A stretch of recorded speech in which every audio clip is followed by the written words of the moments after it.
The example of Netflix's business might be something you won't find a match for when Netflix started its business. At that time, their competitor Blockbuster had 60,000 employees and more than 9,000 stores worldwide in terms of sales. They used to make $600 million annually, even without much effort. On the other hand, Netflix didn't even have enough money to buy a new sofa for their office in this situation.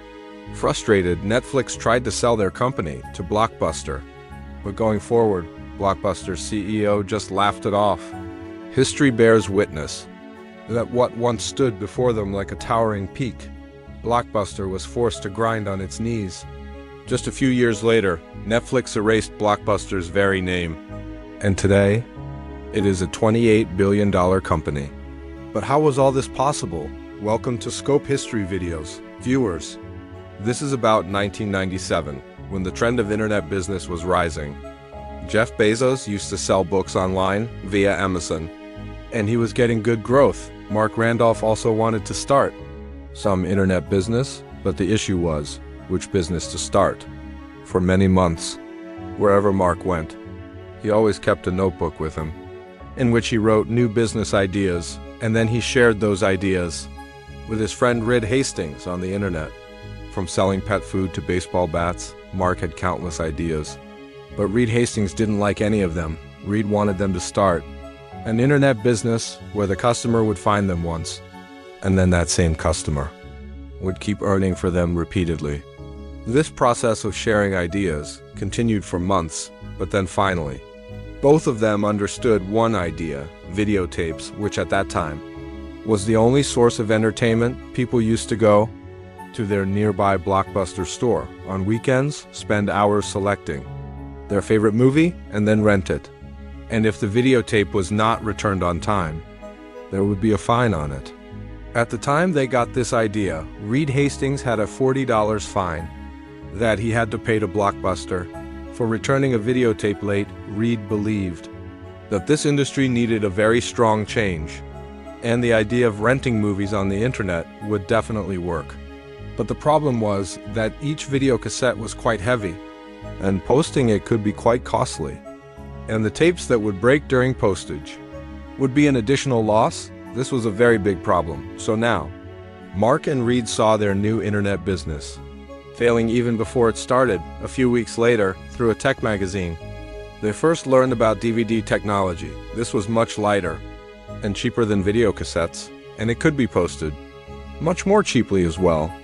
Reed Hastings thought that instead of videotapes, if they delivered movies on DVDs, it would be more beneficial. And this is how the idea of Netflix began. Their business model was quite simple. They displayed a large collection of DVDs on the website, and whenever an order came, the DVDs would reach the customer in 2 days at their doorstep in the same envelope. A prepaid return envelope would also be placed, making it easy for the customer to post the DVD back. The idea was simple, but to start it, they needed money. And this investment was not with either Marc or Reed somehow. They set up a small low-budget office using cheap folding tables and secondhand furniture. They kept employees on a low salary with the promise that if the business succeeded, they would be given shares in the business. This small team of Netflix built a website in the first few months and started buying DVDs. Finally, after months of hard work, they were completely ready to launch Netflix for the very first time. Before the launch, they lined up interviews with news outlets so that as soon as they launched, they would get a lot of media coverage. On August 29, 1997, at exactly 9 a.m., they made the website public, and at the same time, they installed a bell that would ring with every new order. Marc placed the first order himself, and for the first time, the bell rang. After a minute, the bell rang again, and this time it was a real customer. The Netflix team posted comments anonymously on various internet forums introducing Netflix's DVD by mail service, which attracted even more movie fans to Netflix. For the first 15 minutes, the bell kept ringing continuously.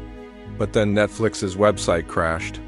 At that time, servers were kept in the office, and not with a professional hosting service, this was a sign that Netflix's server couldn't handle the traffic, meaning they needed more servers. At that time, 8 new servers were rented from a local store, and the website was brought back live once again. On the first day, Netflix received 137 orders, which was far beyond their expectation. And since, in between, the website was down for many hours, due to heavy load, the actual number of orders must have been even higher. They needed to fix their website issues so that it wouldn't crash again and again. Netflix's first month went quite well, but it was not as Marc and Reed had thought, because their first month sales were $94,000. But out of this, the sales from DVD rentals were only $1,000. Most people were not renting DVDs. Instead, they wanted to buy the entire DVD directly. They had given customers both options, either to purchase a DVD for $25 or to rent it for $4, Marc and Reed wanted their rental service to be used more by people, because this way, a single DVD would be rented repeatedly, and until it was damaged, their profit continue. They knew well that in the beggy wold ning, they were only able to sell DVDs because there was no other competitor in the market. A few weeks later, they got a call from Amazon's Jeff Bezos, who had already established himself in the online books market, now wanted to capture the DVD market as well. Jeff Bezos wanted to buy Netflix so that he would get a ready business of selling DVDs. On the other hand, Marc and Reed actually wanted to rent DVDs, not sell them. Therefore, they shared the DVD selling part of Netflix with Amazon, and in return, if anyone on Amazon wanted to rent DVDs, they would be redirected to Netflix on one hand. This had a long-term benefit, but a short-term loss, because the portion of Netflix that was earning the money they gave to Amazon.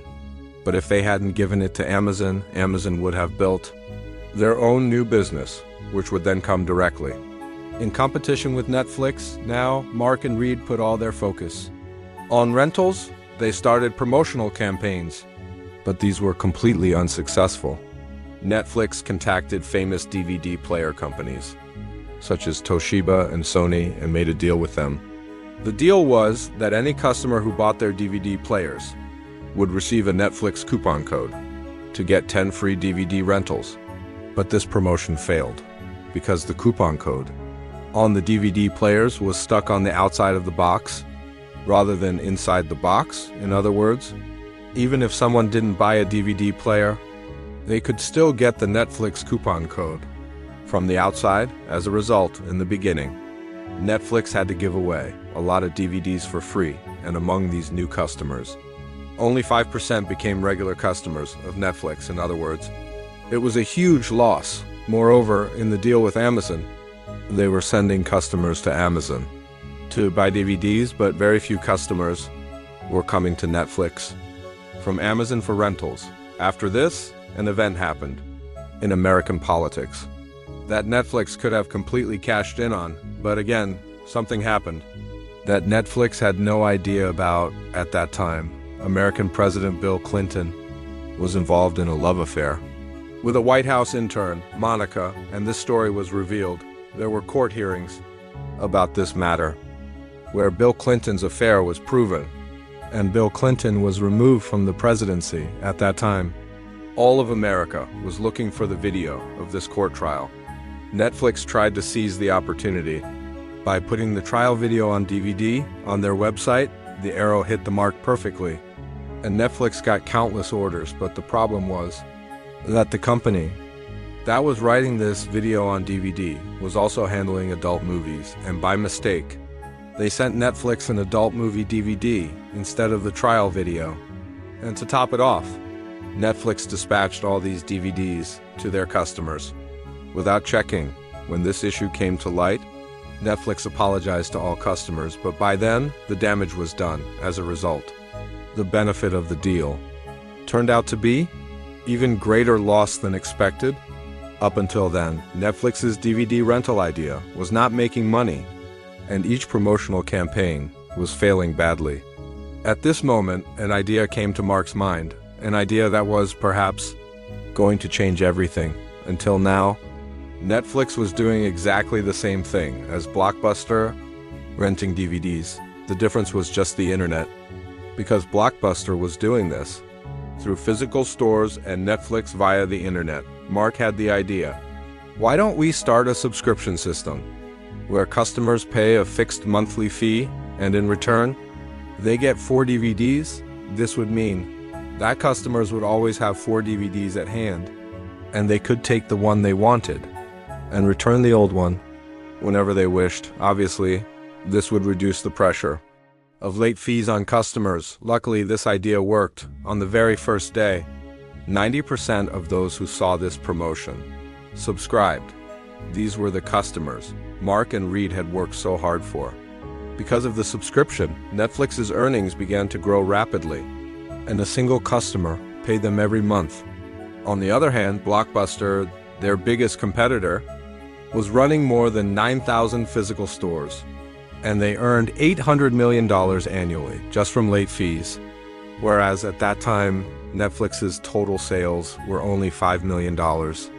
This was a huge gap. It is said that if there was one factor behind Netflix's success, it was their own competitor, Blockbuster, because if Blockbuster had wanted to, they could have easily defeated Netflix right at the start, but Blockbuster's laziness was their downfall. Blockbuster took the internet business very lightly, and since their own physical stores were running, they didn't feel the need for a small internet business. The owners of Netflix knew well that their business would only keep running as long as Blockbuster didn't start a DVD by mail service. Therefore, they made a plan. Why not sell their entire running business to Blockbuster? This would give them a substantial amount of money, and they would continue working in this business as well, obviously on Blockbuster's payroll. So now they scheduled a meeting with Blockbuster's CEO. So the Blockbuster CEO quietly listened to their offer and then rejected their demand. Reed Hastings quickly said, $50 million. Hearing this, the Blockbuster CEO burst out laughing. Mark and Reed realized that Blockbuster had no interest in buying Netflix, and they had to leave empty-handed. Time went on, and Netflix subscriptions kept growing, but Blockbuster stubbornly held on to the belief that something like internet business wouldn't last. But then, in 2004, for the first time, Blockbuster realized that slowly their customers were drifting away and signing up for Netflix, where they could get their favorite DVD at home. At this point, Blockbuster started their own DVD by mail service, but now it was far too late. Netflix had taken 7 years to understand their customers' behavior. They installed algorithms on their website that only showed customers the movies they were interested in. And of course, Blockbuster, even if they tried, couldn't do all of this so quickly. In 2007, when Blockbuster was promoting their DVD by mail service, Netflix was striving to launch a video-on-demand service, streaming movies online. No need for DVDs, just come, watch, and finish. For the first time in the world, a streaming site did this, and it allowed Netflix to get customers, not just from America, but from all over the world, since DVD by mail could only be sent within America. On the other hand, Blockbuster was counting its last breaths. They began to take steps that severely impacted their business, such as, like Netflix, removing late fees or waiving the rewind fee on video cassettes when a customer returned a tape without rewinding it. Blockbuster used to charge extra for rewinding. In other words, Blockbuster had been squeezing customers for money all these years, while Netflix started improving their customer experience. Eventually, more customers began signing up on Netflix, and in 2010, Blockbuster went bankrupt and filed for bankruptcy. Blockbuster was too late in adapting to technology, and this step cost them their billion-dollar empire. In fact, what Blockbuster did was a part of human psychology. When our business is running, we want it to just keep running the same way, and we resist change, while in that time someone else comes and fills the market gap. This is what also happened with Nokia mobiles and Kodak photography. They too did not adapt with technology, and other companies left them behind. Today, Netflix has 13,000 employees spread across the world. The company's valuation is over $28 billion, and it makes about $1.9 billion in sales annually. In other words, the price at which Netflix was offered to Blockbuster, Netflix made 380 times that amount in just the last year. This is the last Blockbuster store in Oregon, which used to be one of those 9,000 stores. All company-operated stores shut down. But this last store still rents DVDs. Today, people come here, not so much to rent DVDs, but to relive their memories as a tourist spot. I hope you scope history video, like and share. Thank you so much for your loving comments. See you in the next amazing video.